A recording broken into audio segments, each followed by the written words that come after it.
Morning class, I'm Will Kemp from Will Kemp Art School, and this week in the acrylic painting that we've been working on, we're going to introduce warmer colours into the foreground using some nice reds and yellows to really bring your eye forward into the piece. Then we're going to be working more in pastel on top of what we've already put down, tweak the sky a bit, and then our painting will be right on its way. Okay, let's carry on. So now I'm just going to wash in some of this cobalt violet, this is, just with some of the white.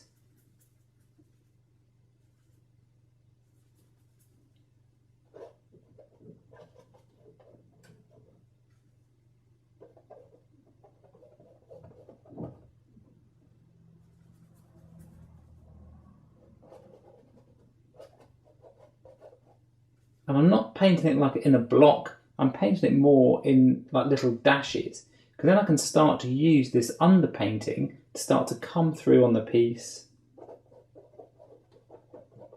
Because what we're doing is, in terms of Impressionist, and that's exactly what you're trying to get, an impression of what you're looking at. You're not worried about the details, you're just trying to get a general feel of it.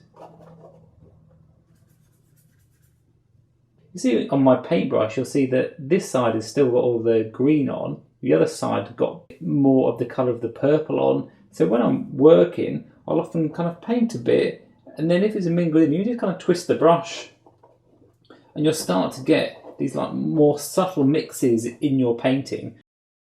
Rather than constantly going back to your palette all the time, this one just helps you just to get those nice muted areas of your painting, rather than it just being like a solid block of colour.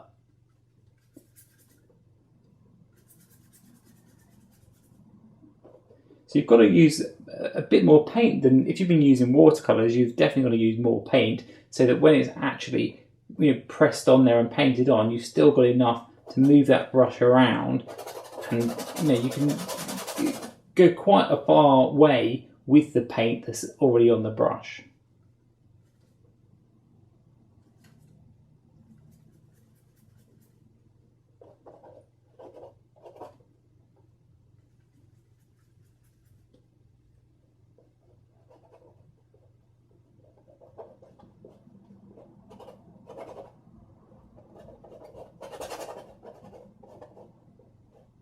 So because this colour here is quite close to what we're looking at for the final piece, what I'm going to do is go back over the sky a bit, get this colour a bit better, just so we can start to have a basis of how the painting's coming along.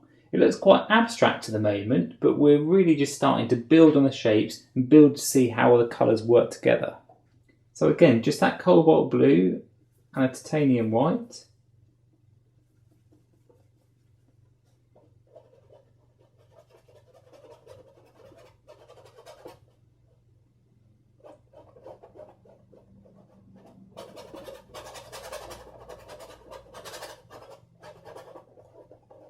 So again, if you want to twist that brush, get any of that colour into the sky, so it isn't just the one solid cobalt.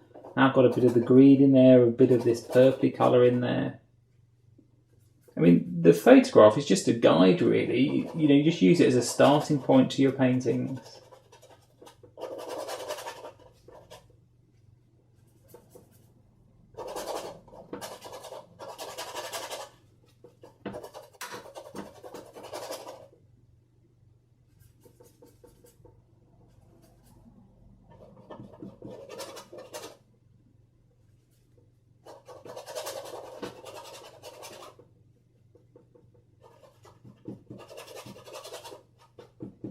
Watch out when you're doing landscapes. Something to really be aware of is the top left or the top right, essentially the corners in your piece.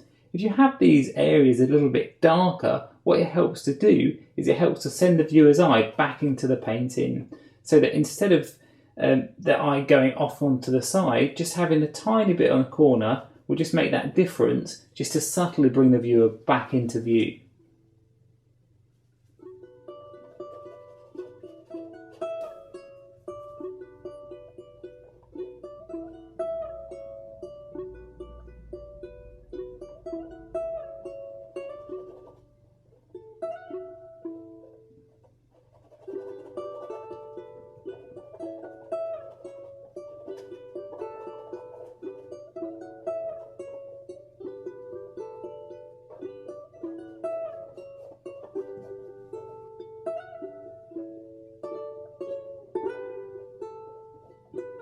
these areas of darker green, I'm just going to take the green and put a mix of the darker blue in. This is just the ultramarine blue. You see how it darkens it down nicely. And this is more very, very close to Viridian, which is what Monet would have used, which is a very dark blue-green.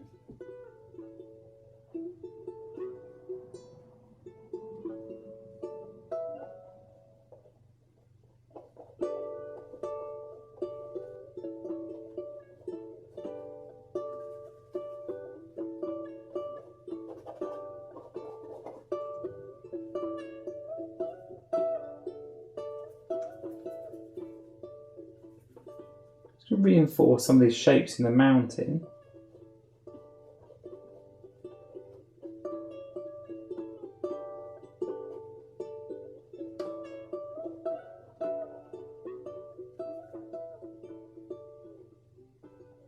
And again, try and move those colours around your painting.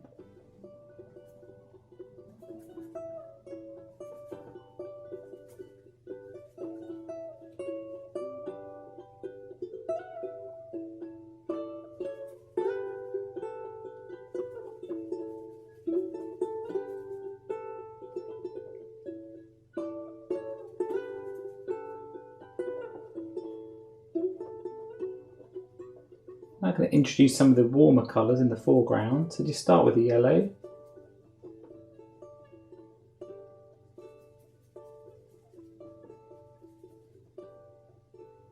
Again, I'm going to keep this watery to start with, just to wash it in.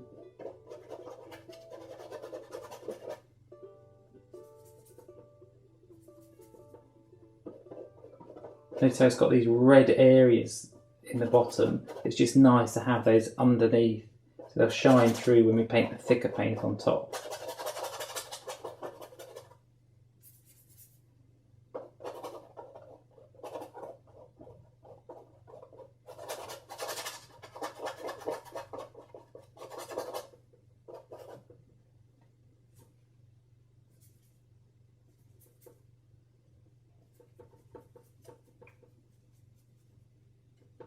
Adding that white is always going to pink out a colour. It's always going to go towards purpley or blue when you add white to any colour.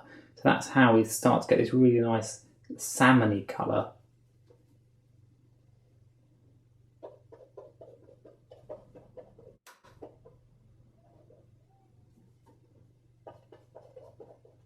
So here you can start to see how the underpainting is so helpful because the yellow ochre is very, very close in tone to these. I don't have to work very hard, and all of a sudden the piece starts to look like it's got loads of different colours all working together.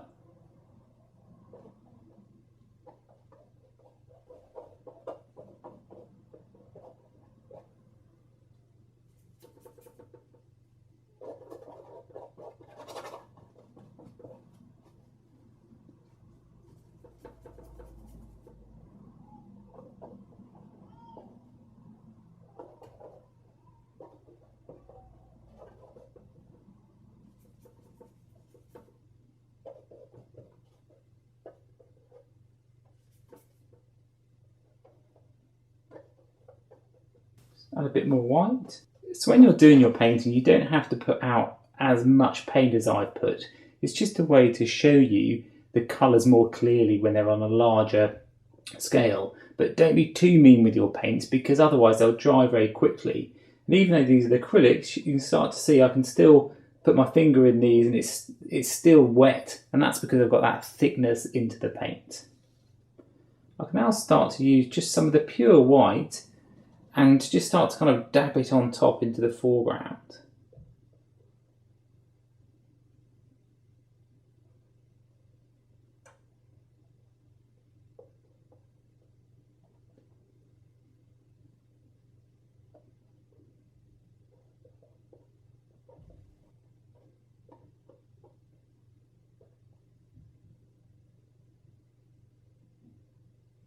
Even though I've got quite a lot of white on the end of the brush, I'm just holding it away from it and just gently kind of dabbing it on. I'm not kind of pushing it in too hard.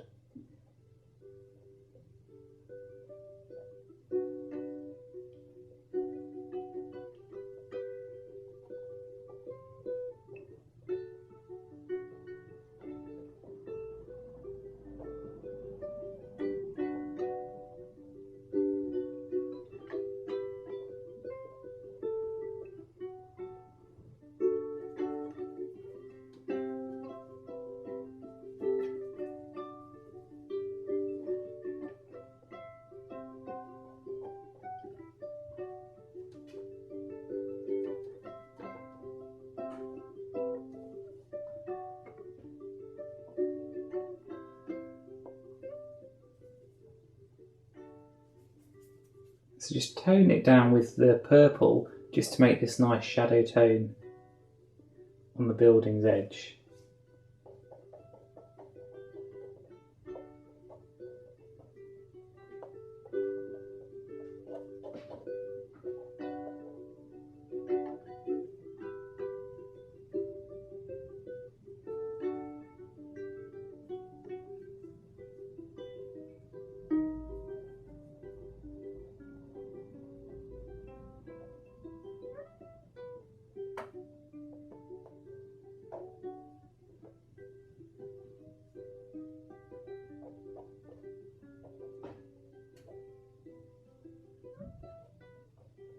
Just going to bring the green up to the edge of the building.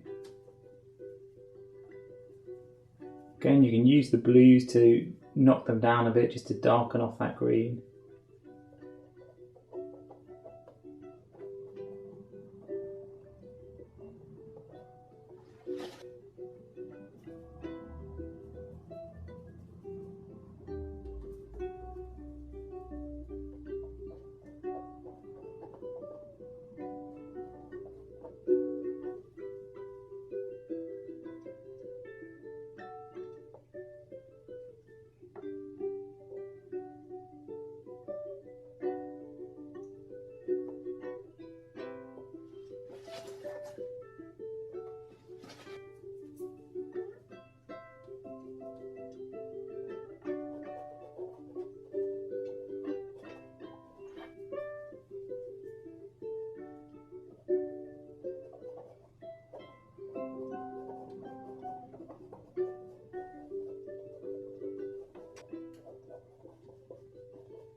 I might even on this sky start to put a bit of that purple into it, just so it's not as harsh with the cobalt blue.